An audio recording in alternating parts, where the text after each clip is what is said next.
this is the starting point for me to welcome you to this webinar series on international human resource management. This series has been organized by BD School of Business, by the Center for Global Workforce Strategy, by the Center for International Human Resource Studies of Penn State University, and by ESCP Business School in Europe. And my name is Marian Festing. I'm a professor at ESCP Business School at Berlin campus. And so I wish you a very warm welcome from Berlin. Have a nice evening, or for all those who live in other countries and other continents, good morning or good afternoon. It's a special pleasure for me to introduce you to this International HRM webinar series. And I would just like to give you a little background why we established these webinar series. You may have noticed that we had announced an International Human Resource Management Conference in Paris earlier this year. And this was one of the many conferences that had to be canceled due to COVID-19. And we were thinking, well, there was so much preparation work. We have so many things we would like to share. And so we decided to establish these International HRM webinar series. And today it's our fourth webinar. And it's a special pleasure for me to introduce our speaker to you, David Collings. David Collings from Dublin City University Business School in Ireland will be our speaker today. David is, besides being a professor, the co-director of Leadership and Talent Management Institute. And before joining Dublin City University, he has held positions at the University of Sheffield, at National University in Galway, where, by the way, we met many, many years ago, David, at King's College in London, Nanyang Business School, and also he has been very much rewarded for his work. So he has been named as one of the most influential thinkers in the field of HR on 4 occasions by now from HR Magazine.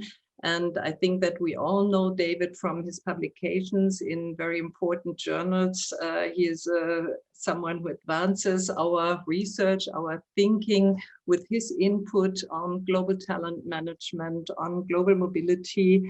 And he is an international expert on the future of work. And it's really a pleasure that he is going to share with us some thoughts on today's topic. And today's topic is really, I think, in the middle of your field of expertise, David. So it's global talent management, global mobility, and COVID-19.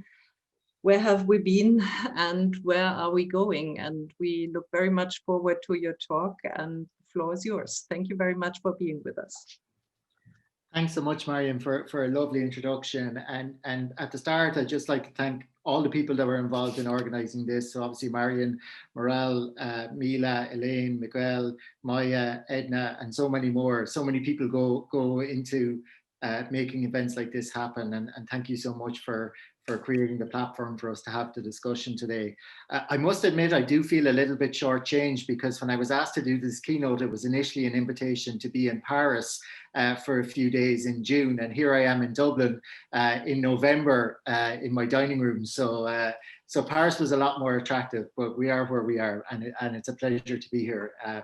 As Marian said, this is a topic that's very close to my own heart. I've worked in the and researched and taught and consulted in the areas of talent management and global mobility for well over a decade at this stage. And I think COVID-19 has been a really interesting inflection point for us to think about some of our assumptions about how we manage HR, how we manage talent, and how we manage global mobility.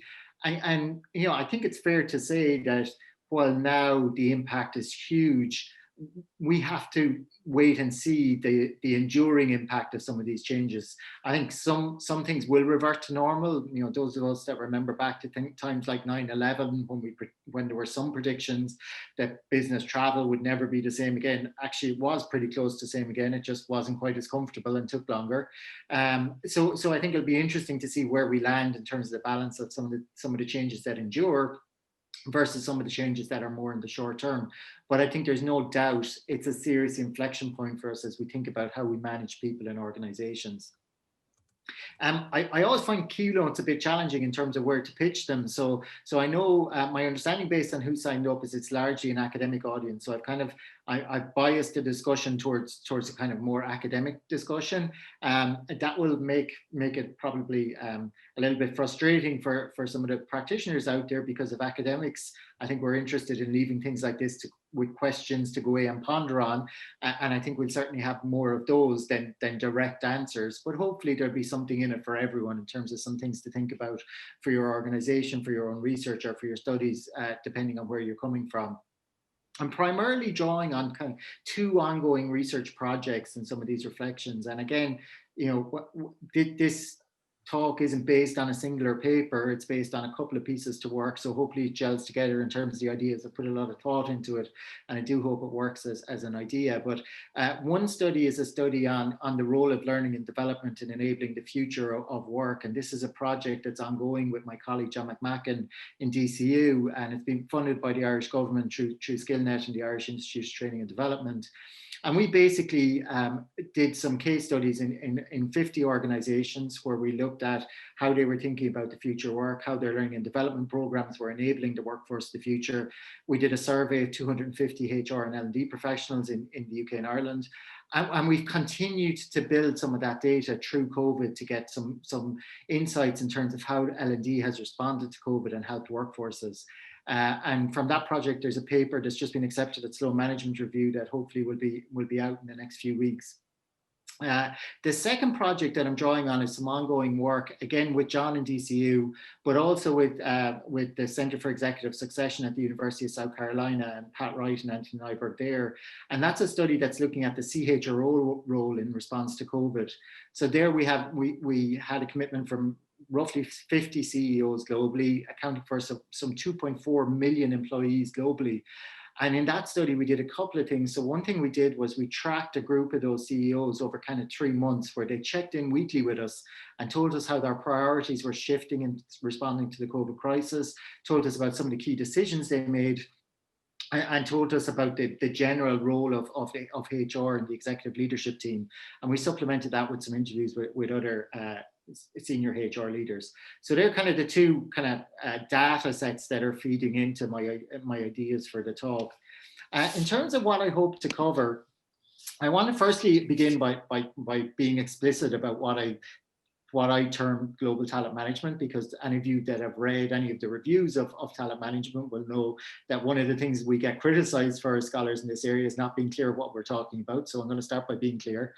I'm going to think a little bit about what the priorities that HR leaders and business leaders were thinking about from a talent point of view just before the crisis hit, because I think that's an interesting place to start in terms of thinking about what has changed. I'm going to reflect a little bit on the change and the impact of COVID, particularly early in the crisis, and what that means for HR and what it means for decision making. And then I'm going to reflect a little bit on kind of three kind of themes that kind of pull out from that wider agenda. The first around critical roles and what COVID might mean for how we think about critical roles. The second in terms of thinking about how we match skills and work, because I think that's a really important theme, and I'll elaborate on it. And the final point I want to reflect on is just to reflect on the importance of thinking about the impact of COVID through a diversity lens as we think about talent programs. So there's quite a bit in there, but hopefully give us some interesting food for thought. So to begin with, I want to be clear on what I mean when I talk about global talent management. So I'm drawing on a definition that's kind of being developed through some of our work earlier that was just in a national context and not global, that was first articulated in the Journal of World Business in 2010 with Kamal Malahi. But I think our thinking on talent management and the maturity of that is best reflected in the Journal of Management paper that was published last year with Kamal and with Wayne Cascio. And there we conceptualize talent management in a resource-based lens, which much of the thinking has been. We're very explicit about it, being a dynamic capability. And we talk about these three routines as being core to global talent management. The first one is the systematic identification of pivotal positions. And this is drawing on the strategy literature and a shift in the focus from a lot of the early thinking about talent management, which was very much bottom up. And the idea being, you know, we load the organization full of star performers or A players, and that will drive business success, to a much more nuanced, in my opinion, view, which starts at the top down and says, wait a minute, we need to think about how work is structured in our organizations. And we really need to understand those roles in our organizations that have the greatest potential to deliver value. And that can be value in terms of quality of the work that's produced or quantity of the work produced. And the thinking is, and the evidence suggests that there are, you know, probably 10 to 20% of roles in organizations that generate the most value. And here, what that looks like is it makes a significant difference if I have a high performer in those roles. Lots of roles are constrained to the degree that there's very little variation in the level of output between an average performer and a top performer. COVID gives us some interesting thoughts on this, because one of the points we've always made is that this separates the idea of talent from the hierarchy. Earlier approaches to talent management tended to focus on leadership and people up the hierarchy as talent. We've always argued that actually those critical roles, those pivotal positions, can be at any level in the organizational hierarchy.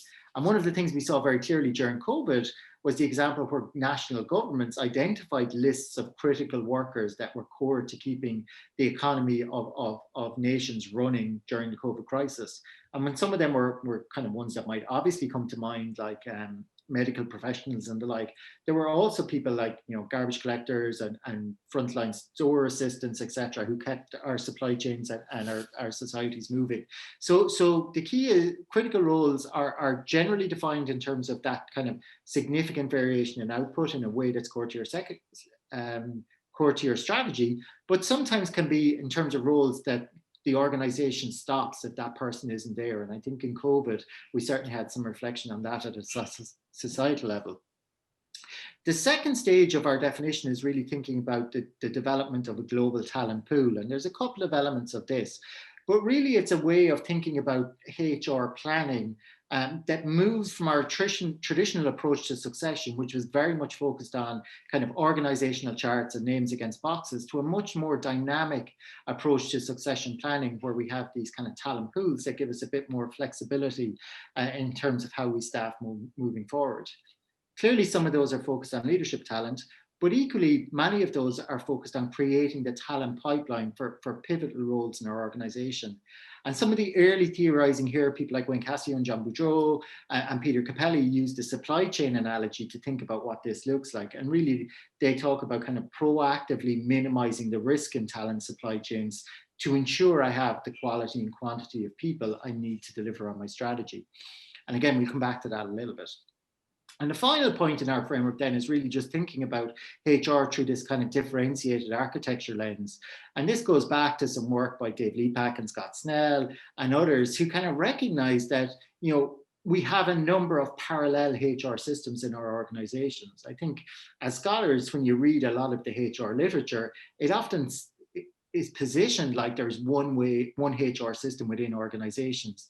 And you know, the question is about whether that's adapted to context or there's a universal set of HR practices. But theorizing has moved on, and I think there's a recognition that there's multiple HR systems at play in organizations, and we really need to target our HR investment to ensure that these people in pivotal positions are as committed to the organization as possible and are given the abilities and opportunities they need to perform, and also motivated. So we'll come back to some of those points, but I just want to be explicit about what I mean by talent management. I think just taking a step back to look at how organizations were thinking about global talent management, you know, prior to the crisis, these are some data from the PwC CEO Pulse survey that was published at Davos earlier this year. So the crisis was unfolding in China and some of Asia, but really hadn't kind of landed in Europe to any significant degree. And here we see what the key skills and talent challenges that CEOs were thinking about from that report. The first was increasing job automation. So this chart looks complex, but actually it's pretty simple. So the first three bars are in the impact of automation on jobs in the early part of the 2020s. The second block is towards the end of the 2020s. And then wave three is the early part of the next decade. And what it shows is that the expectation from these CEOs that there will be relatively little automation of work in the immediate future, in the next few years. But actually we'd see a big uptick in terms of the impact of technology and work and that kind of wave of the second half of the current decade. There is absolutely no doubt whatsoever but that COVID has accelerated these trends. And I think we've seen significant automation of work in a number of areas and significant impact of technology on work over the last number of months, far greater degree than we could ever predicted. I think the other interesting thing in this diagram is if you look at that middle block, we can see that, you know, the three blocks, the darkest line is low skilled work, the yellow line is mid skilled jobs or medium skilled jobs, medium education jobs, and the orange is top or high skilled jobs. The biggest expected change in work was actually in those mid-education, mid-skilled jobs, not low-skilled jobs. And the reason for that is quite simple, because the cost of replacing individuals with technology for low-skilled jobs is restrictive in a lot of contexts currently. So until that technology gets cheaper, it's cheaper just to have people continue to do that work. Whereas for those mid-skilled jobs, the potential value add of automation is far higher. So we'll come back to that, right? But automation is something that's certainly been happened at pace over the last number of months. The second thing that was occupying CEOs' mind around talent was decreasing talent availability. And here we're really thinking about, you know, on a global scale, almost universally, a significant fall in unemployment and very low levels of unemployment around the globe over the last number of years, from a high in the last recession at the start of the last decade. And here we see a number of labour markets around the world that were at full employment and a lot of pressure in labour markets. Obviously, this has shifted significantly, and in many countries around the world, employment levels are far higher. And I think that the worry here is that a lot of those roles are in sectors that might look very different when we come back after the pandemic, and in organizations that may really struggle to recover. So at a societal level, that puts a significant onus on governments to think about reskilling, upskilling these workforces to create opportunities for those folks to find new roles. And the third trend that CEOs were worried about was decreasing mobility of skilled labor. And I think this reflects things like, you know, the Trump administration in the US and the H-1B visa program. It reflects the Brexit situation in the UK at the moment, and a number of other policy things around the world, which mean that individuals were more reluctant to travel internationally for work. I think obviously this has fallen off a chart over the last number of years, last number of months in terms of people's inability to move. But you know, a real concern there. And then the last trend was around aging talent profiles, and I think that continues to be an issue around the globe, and that's unlikely, to go anywhere quickly. And then COVID hit, right? And I think we had a significant change in the global economy almost overnight. And this is a video from Mike Ryan, who works at the World Health Organization, my fellow countryman, who has been key to the WHO's response to COVID. And this is Mike Ryan speaking in mid-March, just after the WHO had declared COVID-19 a pandemic. And as many of us around the world were getting our heads around what it meant. And he was asked a question about what he had learned from managing Ebola around the world that could inform our reactions and our responses to COVID. And the question was more in terms of government responses, but I think there's a lot of lessons for us as organizational leaders in terms of what it means as well. So I'll play this, it's a short clip. What we've learned in Ebola outbreaks is you need to react quickly. You need to go after the virus. You need to stop the chains of transmission. You need to engage with communities very deeply. Community acceptance is hugely important. You need to be coordinated. You need to be coherent. You need to look at the other sectoral impacts, the schools and security and economic. So it's essentially many of those same lessons, but the lessons I've learned after so many Ebola outbreaks in my career are: be fast, have no regrets. You must be the first mover. The virus will always get you if you don't move quickly. And you need to be prepared. And I say this, one of the great things in emergency response, and anyone who's involved in emergency response will know this, if you need to be right before you move, you will never win. Perfection is the enemy of the good when it comes to emergency management. Speed trumps perfection. And the problem in society we have at the moment is everyone is afraid of making a mistake. Everyone is afraid of the consequence of error. But the greatest error is not to move. The greatest error is to be paralyzed by the fear of failure. And I think that's the single biggest lesson I've learned in Ebola responses in the past. So remember, that's back in March when we're kind of getting our heads around COVID-19 for the first time, right? And as leaders in organizations, CHROs, chief executives, and other senior leaders were forced with some massive decisions around their organizations. You know, so do they pull people out of the workplace? Do they cancel big events? So we know in the US, for example, one of the first super spreader events was a sales event for a pharmaceuticals company in the Boston area. So very quickly, organization leaders were faced with these massive decisions with very little information or data on which to base them upon. So I think that idea of perfection being the enemy of the good is actually a really important lesson for some of those early decisions that were made in the response to COVID. And certainly from our CHRO study, this was something that came across very clearly. The CHROs were struggling to make decisions without data because it was changing literally on a daily basis and with very little precedent because none of them had been there before. So we kind of asked them where did they turn in this situation, and they spoke about the importance of values and they spoke about the importance of strategy. So, you know, we heard the terminology, you know, people first culture a lot. And what people first culture really looks like, a lot of people will be skeptical of it, but a lot of organizations spoke about it in terms of just getting people out of the office. And as a short-term response, that makes a lot of sense. How that plays out in the longer term, my personal view is some of those organizations that have gone very public about allowing employees to work from home indefinitely. I'm not sure that the evidence behind the long-term impacts of that have been fully thought through, and I think we've a long way to go in terms of finding that sweet spot in terms of working from home as one example, but a lot of the others. But certainly values inform some early decisions. Those decisions are becoming ever more complex as the crisis evolves because there's many more options on the table. At the time, the choice was, well, do I leave? An example of the choice was, do I leave people in the workforce or do I pull them out? Now that we've seen the complexity of return to workplace, we've seen the complexity of organizations thinking about, opening sites again, opening stores if they're in retail, et cetera, et cetera. So there's a lot more difficult choices coming down the line for organizations. We see HR leaders struggle with, cost issues where, there's pressure to take cost out of the business, whether it be, through headcount reduction or furloughs or pay costs, et cetera, et cetera. But what we heard from CHROs was the importance of learning from those early decisions, the importance of, not looking for the perfect solution, but finding what they call the minimal viable product. What's good enough to put out here and try, but let's be very prepared to quickly iterate and reevaluate as we move forward.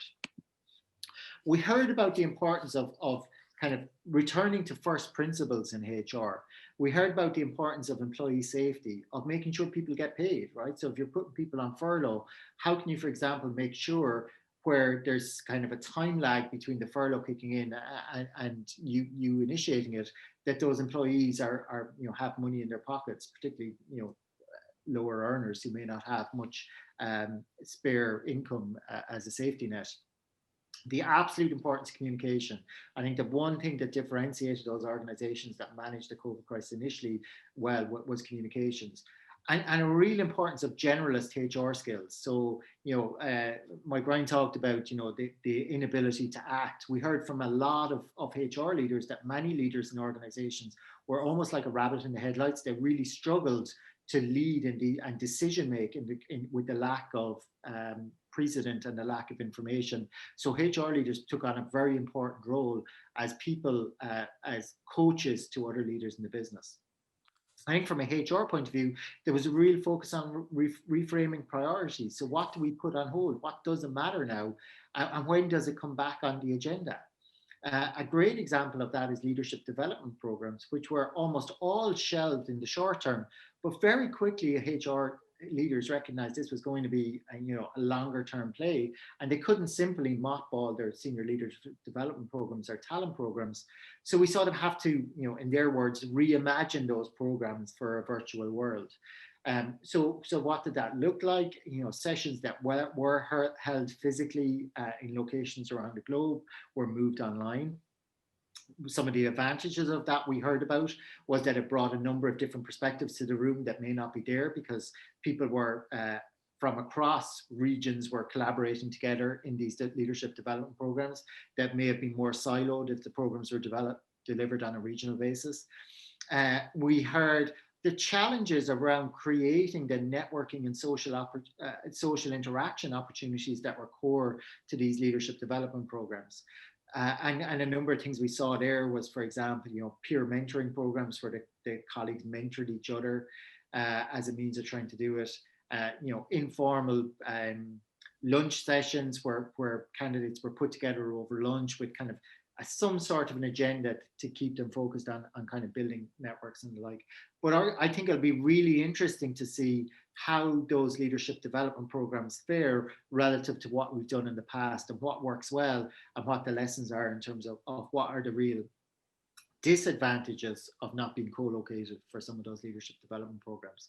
We saw organizations build their talent programs around projects that were core to the COVID response. So one medical company headquartered here in Ireland told us about their program in terms of virtual trials, which is something they were thinking about, clinical trials for drugs, which was something they had been thinking about for a long time but hadn't really happened, but suddenly became very core to their strategy. And those leaders talked about how their high potentials working on those programs got huge exposure to the business and were core to the development of the responses there. So we saw all of those things happening. I think the other thing we saw very clearly was an acceleration in terms of a lot of trends that were happening pre-COVID in terms of the changing world of work. So the language of the future of work, the automation of work, shift towards digital business models, virtual working. These were trends that were happening in a lot of organizations, but accelerated hugely in the first number of months of this year. So some McKinsey data would suggest that in the first quarter of this year, US e-commerce achieved growth rates that would have been expected over a decade, right? So that's how significant it was. If we look at healthcare systems, the UK healthcare system last year, 99% of consultations happened in person in 2019. At the time I saw the data in 2020, it was 7%. So the vast majority, although not an industry per se, but the business model shifted completely in terms of how those physicians did their work for the routine stuff. And we do have some research that suggests that those organizations in previous recessions that had invested in learning and development tended to be better prepared for the recession and exited them better. Some work by Rob Ployhart and colleagues, for example, has looked at this. And this is some work from McKinsey, kind of relatively early in the crisis in May, where they call for a real focus on reskilling as core to organizations enabling their response to COVID. And what's really interesting to see here is that it's not just the technical skills that they're calling out as important.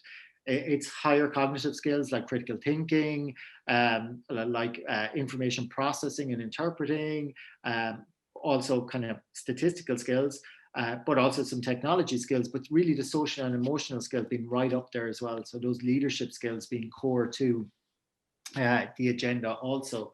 So I think what we have seen is we've seen an acceleration of trends that were already happening, and certainly our albeit qualitative research is suggesting those organizations that were thinking more proactively about what the future work meant for those organizations and putting in place some programs around that were much better prepared for the crisis and pivoting. To give an example, one insurance company in our study had just completed a project last year where they looked at the predicted impact of the future work on jobs in their organization.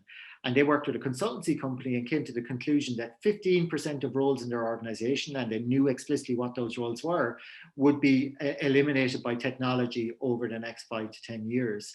and 50% of roles will be augmented by technology over the next 5 to 10 years. So it already had a plan in place in terms of reskilling and reskilling and upskilling its workforce to shift the skill sets of those individuals to respond to those changes, which put them in a really good place when the crisis hit. And they were able to, for example, use parts of the business where there was some slack as business was less busy during the early days of crisis to directly focus on those reskilling efforts. Another thing we see in that context is, and this is something we talk about a lot, certainly when we work with organizations around thinking about talent planning, is the importance of scenario planning.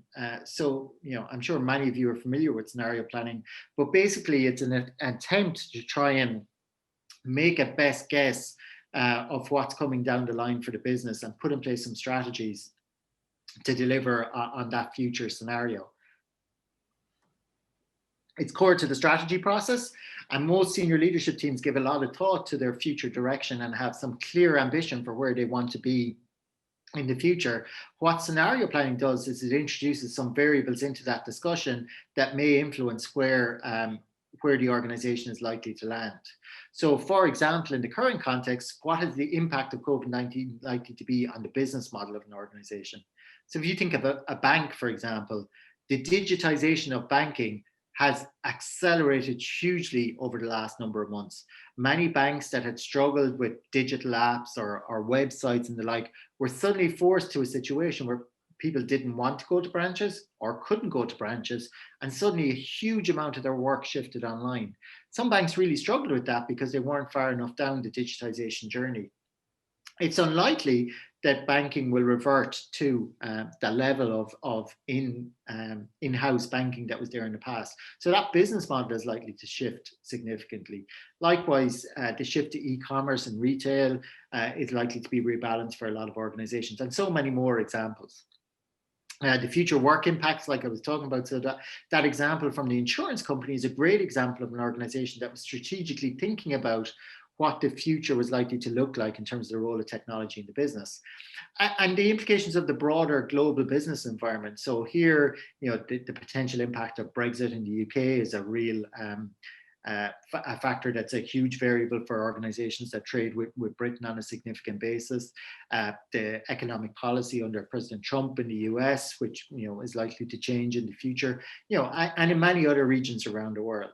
And the impact of COVID, right? So yes, we have a vaccine now, but what's the uptake of that vaccine going to be? Will there be regions of the world that don't have access to the vaccine? How does that impact on how this pandemic will play out in the longer term across the globe? It's unlikely it's going to be an even response. And from a talent point of view, then what does all that mean from a talent point of view? How does it impact on what our critical roles will look like in the future? So for example, does technology make some of our historical critical roles less critical because technology minimizes the performance differential between one type of work and another? Those lower skilled critical roles that we talked about in potentially in response to the pandemic, do they continue to be critical, or do we revert back to normal? Like cleaning staff in a hospital has always been one I've thought of as a critical role. Why? Because you could have a significant impact on patient outcomes if you had better cleaning. We know how many issues the healthcare systems around the world struggle with because of things like bugs that people pick up in the hospital, MRSA, sorry, I couldn't think of the name of it. So I saw some data that suggested the cost of MRSA in the US was $42 billion a couple of years ago, $42 billion. Having really good cleaners could help shift the dial on that one. But what does this future mean for the types of knowledge, skills, abilities, and other characteristics my employees will need? What does it have for the location and where those employees are going to be? What does it mean for headcount? So as work becomes automated, does that mean I need less people, or do I want to upskill the people I have to do more higher value added work? And then how do I create those talent pipelines? So, traditionally internal development versus external hiring, but we see organizations thinking a little bit about, borrowing through the external gig economy or contractors and the like. And I'm going to come back to that one in a little minute on the next slide. So scenario planning is one way in which organizations think about this. And, I think it'd be really interesting from a research point of view to be an observer in some of those strategic planning exercises and understand how these leaders manage the paradox of some of the challenges that their businesses are facing. And paradox is a lens that we've been using to think about some of our data in the CHRO project, because really, what are often positioned as binary choices really aren't. And organizations need to find a way to do both, really, and to try and find opportunity in both. I think one of the very interesting trends we're seeing coming down the road is thinking about how organizations match work with skills. And I think this is likely to become more important, because one of the things that's certain is the pace of change in terms of the evolution of skills and the evolution of work in organizations has accelerated significantly, and more so by COVID. A good example of this is if you think of, for example, one great example that we came across in when we were doing some of our research was estimates of the half-life of the skills of somebody who does an engineering degree. So somebody who does an engineering degree, 50 years ago, the expectation was that after about 30 years, half of what they learned on their degree was redundant. So that's what we mean by the half-life. The current expectations is the half-life of degrees of an engineering graduate skills can be as low as 3 to 5 years, simply because the pace of change in terms of how technology moved forward, how our knowledge moved forward is so quick. So we've gone from 30 years to at best 5 or 6 years for half my skills to become redundant. That's a significant change in terms of how we think about that one and done model of education in the past to a model that's very much about continuous learning. Our future work research points to a significant move towards micro-credentialing, digital badges in organization, and oftentimes a shift away from accredited learning to much more shorter bite-sized pieces of learning, simply because the value for people is to learn quickly to do a task or to develop a particular skill set, and the accreditation is less central than it was in the past. And there's no doubt that COVID-19 has accelerated those trends.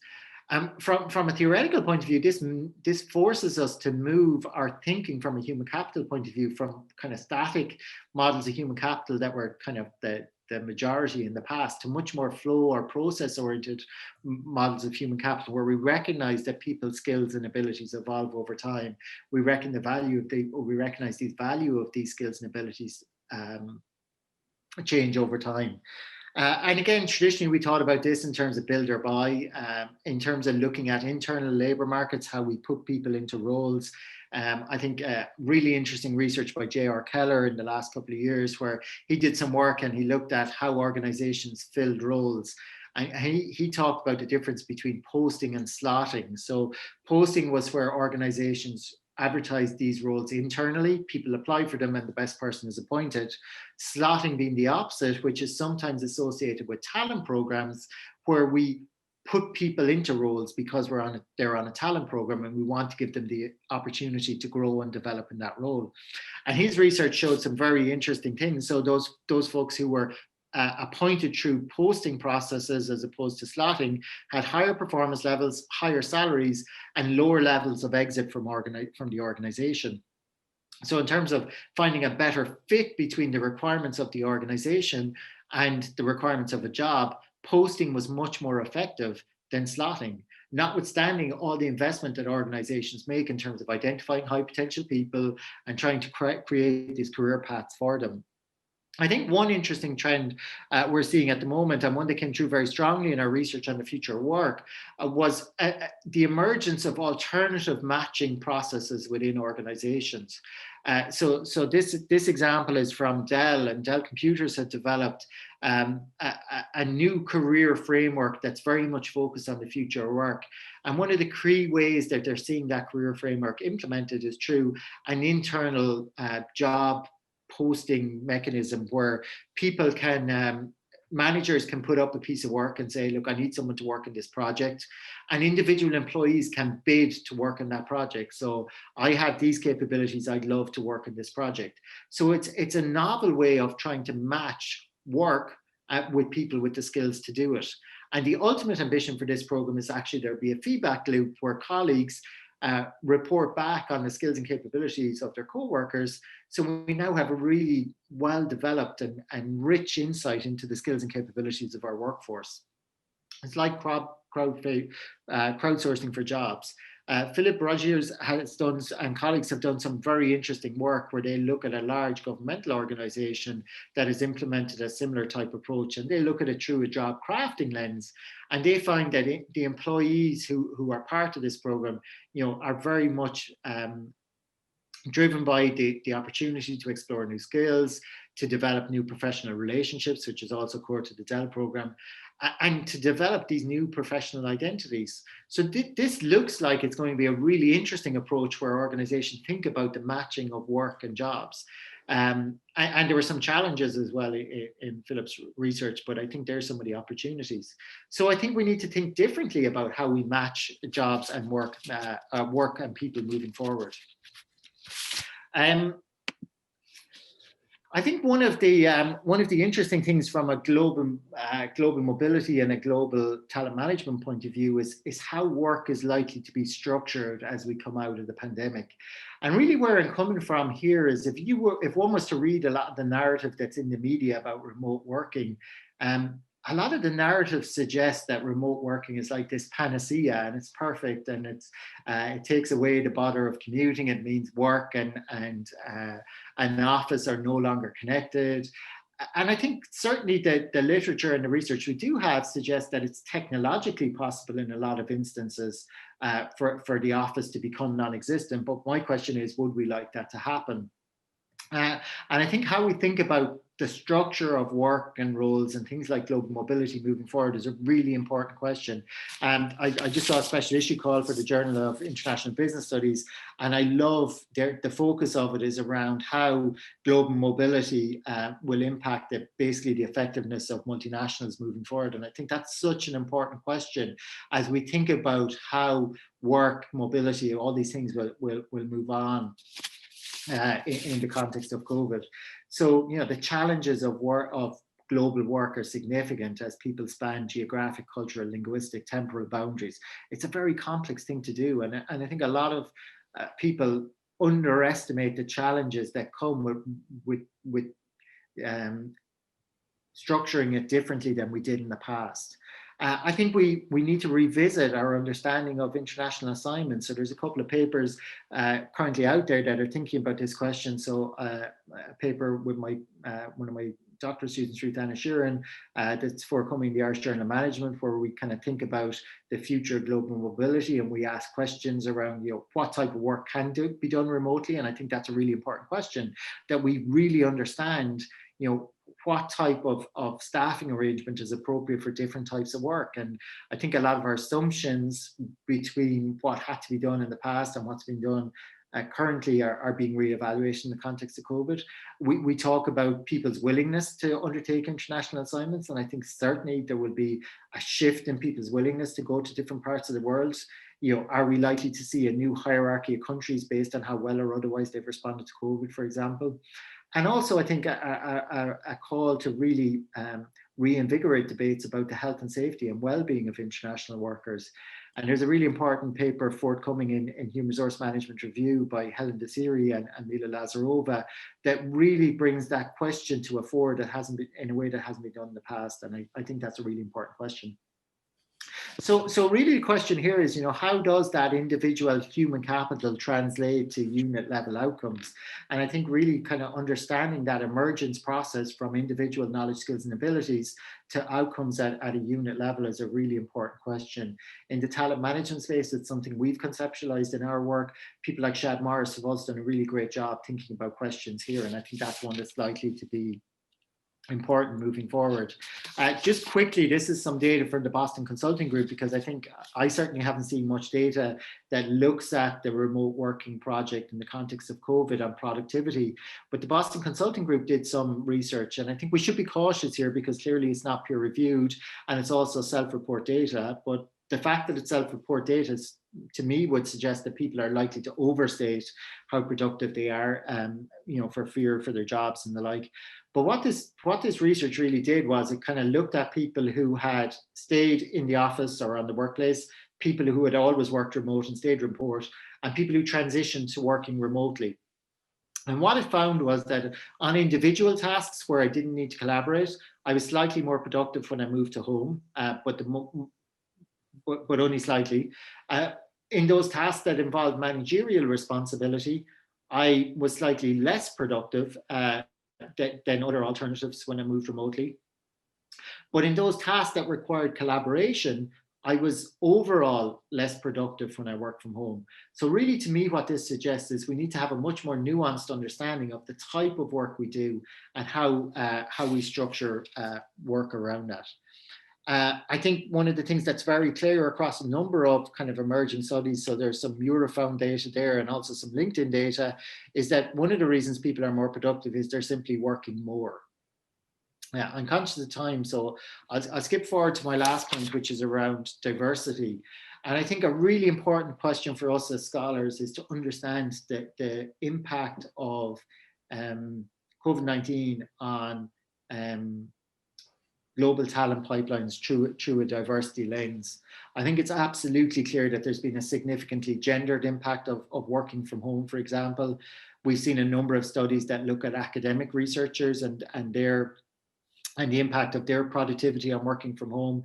So, you know, these are a couple of the references, but basically the key takeaway is that while for many males, productivity has increased, for many females, it has fallen significantly. This, I think it's the Anderson study, looked at first authorship and found a significant drop in females as first authors.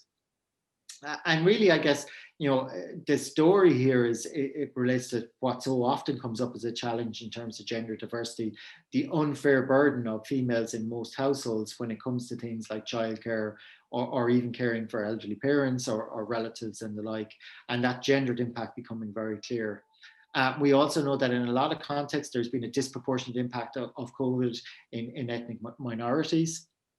And kind of on one level, not as general a comment, but we know from research on talent management in multinational contexts that visibility is key.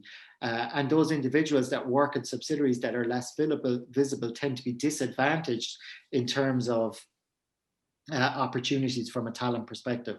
So I think there's some really important questions for us to ask here in terms of understanding how COVID-19 has impacted on the diversity of talent pipelines in organizations. And just to conclude in terms of a couple of questions that I think are really important for us to think about, how has global talent management influenced how organizations have responded to and emerged from the crisis? And it'd be really interesting to know if those organizations were more mature in their approaches to talent management, but better prepared for the crisis and perform better. How valid are our assumptions around global staffing and the impacts on human performance? So again, kind of in line with that call for papers for JIBS, how do you understand that relationship? How does social connection influence performance? So, you know, one of the things that came through in the Boston Consulting Group research was, you know, one of the things that really people struggled with was that lack of social connectivity. And I think there's a really important question around that in the global context. What are the challenges and opportunities of emerging ways of managing skills and work? And what impact has the pandemic had on talent pipelines? And I'm thinking about it from a diversity lens there in particular. Okay, so I'm slightly longer than I had planned to be, so my apologies, but thanks so much. And Marion, I think we have a few minutes left for questions, very few. Thank you very much, Dave, for this great talk. Very inspiring. You gave us a lot of ideas about what we can research, what we can think about, also from a practical point of view. And there were quite a few questions in the chat, and I would just like to pick some of them. Of course, we cannot address all of them, but there were some interesting ones. And so one question was around the changes in the world of work. So we have new ways of working. We had that already before the COVID-19 pandemic. And you said there is an acceleration of the trends. And one question was, do you think this would have happened anyway, the way it is now, or are there some specific aspects to the COVID-19 pandemic which have an additional impact on changes in talent management? How do you see that? So are we just doing what we would have done anyway, just a little bit faster, or is there something else? Yeah, it's a great question. I think for sure we're doing things quicker. I think one example of something that would never have happened at the scale, in my opinion, is the shift to working from home. I don't think we would have ever intentionally have got to a situation where the percentage of people that are working from home are working from home. Now, that number isn't as high as we assume because a lot of people still have to go to work. There's sectors where it's core. I think in Ireland, we went from somewhere around 14% to the mid 40s, so 40 something percent. Because a lot of people either, couldn't work or had to go to the workplace. So I think we have a fundamental reassessment of place and the expectation that people are in the office. My personal view is that some of the predictions in terms of how that will play out are exaggerated. I think, we don't have a ton of research, but we have some research that looks at this in the past. We've seen it in Silicon Valley, where there was a big experiment with this a decade ago, and a lot of companies reined in their approaches very quickly when they saw the impact on collaboration and things like that. So I think that's a really interesting experiment to see play out. I think in terms of the impact of technology, so artificial intelligence, robotics, I think that's an accelerated trend. I think it would have come, but it would have taken longer and it would have been more gradual. So, if you look at, certainly in some of the sectors that I'm familiar with, banking is a great one, insurance. So that insurance company I mentioned, we've been doing some work with, they've digitized so much of their claims process, for example, where their assessors are not necessarily going onto sites anymore, but it's all digitized, and really with a view to trying to automate that. A logistics company that we spoke to, talk about how every minute of work they can automate frees up somebody to focus on building customer relationships, and they're aiming to use that as a way to differentiate themselves in the market. So using technology to do more mundane work to free up people to build customer relationships. So I think really a lot of these changes just happen more quickly, but I think the scale of them has been so big, it kind of gives us an inflection point that we reflect, that we can now step back and think about what those changes mean moving forward. Yeah, thank you very much. Then another topic was scenario planning. The scenario planning raised quite a few questions, and one of them was, well, if we plan scenarios, would HR analytics not be important to do that? And there was the impression raised by one participant that HR analytics did not gain importance in this phase of scenario planning. How do you see that? Yeah, I think that's a great question. I think for sure HR analytics should be part of that story. I think one of the challenges with COVID is there was just so little baseline data that, there was nothing to analyze right in the early days. And I think that was one of the biggest challenges. But absolutely, I mentioned in the CHRO study, we were thinking about it through a paradox lens. And one of the paradoxes we were thinking about was this kind of strategic versus tactical role of HR. And there's a perception that a lot of HR's response has been tactical, but actually, we can see that the influence of HR in the boardroom has increased significantly because, while other crises were kind of financially driven, this is really a people crisis. So we can't ignore the people aspect of it. So HR are centrally involved in a lot of these organizations. And really, I think how HR shift the dial in terms of moving from that transactional focus to, or that transactional perception of their role to a more strategic one, is their ability to use data analytics to tell the story around the value that the function generates, and also to make more informed decisions around what's happening from a people point of view. So I absolutely agree that analytics is core to it. I think most organizations are on a journey, some more mature than others, but certainly there's a huge amount of potential in HR analytics to really shift that conversation from that kind of cost perception of HR as a function to really capturing and convincing others around the table of the value that HR generates from an organizational perspective. Mm-hmm. Yeah, thank you very much for these insights. And they already answered another question, which was around the paradox which we have to manage in talent management. There's one other question, which is around the topic of mobility. And we use international assignments, global mobility a lot to develop our key talents, our global talents. And the question here was, is the same problematic arising also for talents on a national level? So is this the same, that a lack of mobility leads to, let's say, challenges for talent development? How do you see that? Yeah, so I'm